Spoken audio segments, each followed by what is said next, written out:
Aneesh, K Muraleedharan ആയിരുന്നെങ്കിൽ ഉണ്ടാകുമായിരുന്ന ഒരു ചിത്രത്തിനപ്പുറത്തേക്ക് league തന്നെ മുന്നിട്ടിറങ്ങി പ്രചാരണം നയിക്കുന്ന ഒരു വലിയ കാഴ്ച വടകരയിൽ കാണുകയുണ്ടായി. നാദാപുരം അടക്കം മുസ്ലിം ലീഗിനും മറ്റ് മുസ്ലിം സംഘടനകൾക്കും കൃത്യമായി പ്രാതിനിധ്യമുള്ള മണ്ഡലങ്ങൾ വടകരയിലുണ്ട്. സ്വാഭാവികമായിട്ടും മുസ്ലിം വോട്ടുകളുടെ ഒരു പോളറൈസേഷൻ UDFന് അനുകൂലമായിട്ട് നടക്കുന്നുണ്ട് എന്നുള്ളൊരു ആത്മവിശ്വാസം UDFനെ സംബന്ധിച്ചിടത്തോളം കോൺഗ്രസ് ക്യാമ്പിനുമുണ്ട്.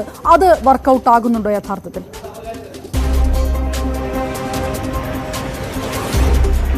തീർച്ചയായും. കാരണം ഈ മുരളീധരന് പകരമുള്ള ഒരു ബദൽ സ്ഥാനാർത്ഥിയെ തിരഞ്ഞപ്പോൾ തന്നെ മുസ്ലിം ലീഗ് മുന്നോട്ട് വെച്ചൊരു കാര്യം അതുതന്നെയായിരുന്നു. ന്യൂനപക്ഷ വിഭാഗത്തിൽ നിന്നുള്ള ഒരു കോൺഗ്രസ് സ്ഥാനാർത്ഥി മണ്ഡലത്തിലേക്ക് വരണമെന്ന ആവശ്യമാണ് ഉന്നയിച്ചത്. കാരണം നമുക്കറിയാം മറ്റു പല ഘടകങ്ങളും KK ശൈലജ ടീച്ചർ എന്ന സ്ഥാനാർത്ഥിയെ കാര്യമായി ബാധിക്കില്ല. കാരണം കഴിഞ്ഞ കുറച്ച് തെരഞ്ഞെടുപ്പുകളായി ഈ TP ചന്ദ്രശേഖരൻ വധവുമായി ബന്ധപ്പെട്ട അനുബന്ധ വിഷയങ്ങൾ തന്നെയായിരുന്നു ഓരോ തെരഞ്ഞെടുപ്പിലും ഇവിടെ പ്രധാന ചർച്ചാ വിഷയമായി വന്നത്.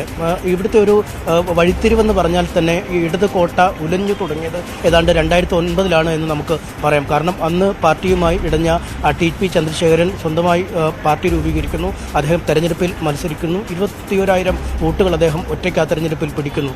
CPM വിചാരിച്ചത് 10,000-ൽ താഴെ വോട്ടുകൾ മാത്രമാവും ചോർച്ച ഉണ്ടാവുക എന്നൊക്കെയാണ്. പക്ഷേ ആ കണക്കുകൂട്ടലുകൾ തെറ്റി അവിടെ നിന്നും 20,000 അടിസ്ഥാന വോട്ടുകൾ ആ വഴിയിലൂടെ മാറുന്നു. തൊട്ടു പിന്നാലെയാണ് അന്നത്തെ സോഷ്യലിസ്റ്റ് ജനത CPM-മായി ഇടയുന്നു. അവരും പിന്മാറുന്നു. വടകരയെ സംബന്ധിച്ചിടത്തോളം വടകര മണ്ഡലത്തിലെ പല ഇടങ്ങളിലും ഈ സോഷ്യലിസ്റ്റ് ചേരിയിലുള്ള ആളുകൾ ഒരുപാട് ഉള്ളതാണ്. ഇപ്പോഴും സജീവമായി പ്രവർത്തിക്കുന്ന ആളുകൾ ഉള്ളതുമാണ്. അങ്ങനെ രണ്ട് അടിസ്ഥാന വോട്ട് വിഭാഗങ്ങളിൽ ഒരു വിള്ളൽ വന്നതാണ് CPM-ന് അന്ന് തിരിച്ചടിയായി മാറിയത്. പിന്നീട് TP ചന്ദ്രശേഖരൻ്റെ വധമുണ്ടാകുന്നു. അടുത്ത തെരഞ്ഞെടുപ്പിൽ UDF ജയിക്കുന്നു. പിന്നീട് കെ മുരളീധരൻ വോട്ട് നില വർദ്ധിപ്പിക്കുന്നു. RMP വടകര സീറ്റ് പിടിച്ചെടുക്കുന്നു. അങ്ങനെ തുടങ്ങിയ പല കാര്യങ്ങളും കണ്ടതാണ്. ഇതിനിടയിലാണ് ലീഗ് ഇത്തരമൊരു ആവശ്യവുമായി, അതായത് മുസ്ലിം വോട്ടുകൾ സമാഹരിക്കാൻ കഴിയുന്ന ഒരു സ്ഥാനാർത്ഥി വേണമെന്ന ആവശ്യം മുന്നോട്ട് വയ്ക്കുകയും ഷാഫി സ്ഥാനാർത്ഥിയുമായി എത്തുകയും ചെയ്തു. നമുക്ക് ഈ മണ്ഡലത്തിലെ തെരഞ്ഞെടുപ്പ് പ്രചരണങ്ങളും പര്യടന പരിപാടികളും ഒക്കെ നോക്കുമ്പോൾ കാണാൻ കഴിയുന്നത് അതുതന്നെയാണ്. കാരണം കോൺഗ്രസിനേക്കാൾ ആവേശത്തോടു കൂടിയാണ് ഷാഫി പറമ്പിൽ എന്ന സ്ഥാനാർത്ഥിയെ മുസ്ലിം ലീഗിലെ ആളുകൾ, യൂത്ത് ലീഗിലെ ആളുകളൊക്കെ നെഞ്ചേറ്റ് നടക്കുന്നത്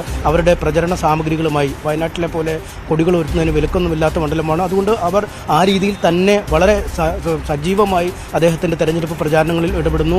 നാദാപുരത്തെയും ഒക്കെ കഴിഞ്ഞ ദിവസം നടന്ന റോഡ് ഷോ, DK ശിവകുമാർ പങ്കെടുക്കുന്ന റോഡ് ഷോയാണ്. അന്ന് നമ്മൾ അദ്ദേഹത്തിൻ്റെ പ്രതികരണം തേടാൻ അല്ലെങ്കിൽ DK ശിവകുമാറിൻ്റെ ദൃശ്യങ്ങൾ പകർത്താൻ പോയിട്ട് നമുക്ക് പോലും ആ വാഹന വ്യൂഹത്തിന് അടുത്തേക്ക് പോലും എത്താൻ കഴിയാത്ത വിധം ജനക്കൂട്ടമാണ്.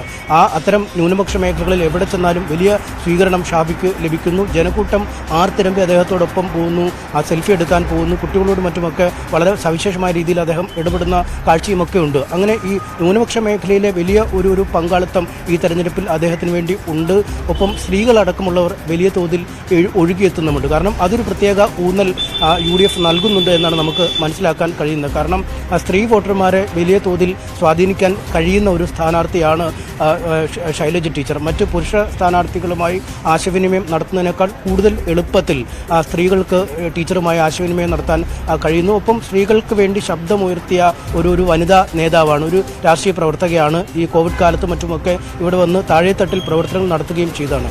അതുകൊണ്ട് തന്നെ മുസ്ലിം മേഖലകളിൽ ഒരു വലിയ ഊന്നൽ ഷാഫിയുടെ ക്യാമ്പ് അല്ലെങ്കിൽ കോൺഗ്രസും മുസ്ലിം ലീഗും ഒക്കെ നൽകുന്നുണ്ട്. വനിതാ പ്രവർത്തകരുടെ വലിയ സാന്നിധ്യം ഈ തെരഞ്ഞെടുപ്പ് യോഗങ്ങളിലുണ്ട്, വീട് കയറിയുള്ള പ്രചാരണത്തിനുണ്ട്. അതുകൊണ്ട് മുസ്ലിം മേഖലകളിലെ വോട്ട് വിഹിതത്തിൽ കാര്യമായ ഒരു ചോർച്ച ഉണ്ടാക്കാതെ മുന്നോട്ട് പോകാം എന്ന് തന്നെയാണ് UDF ക്യാമ്പിന്റെ പ്രതീക്ഷ. അത് അക്ഷരം പ്രതി ശരിയാവുകയും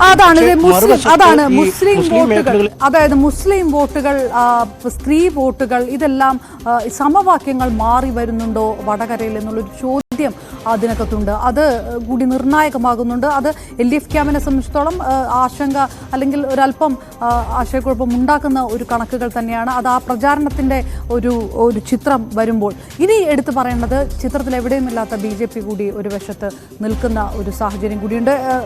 MS അനീഷ് കുമാറിലേക്ക് തിരികെ എത്താം. മറ്റ് കണക്കുകൾ കൂടെ പരിശോധിച്ചുകൊണ്ട് വടകരയിൽ നിന്ന് ചെറിയ ഇടവേളയ്ക്ക് ശേഷം.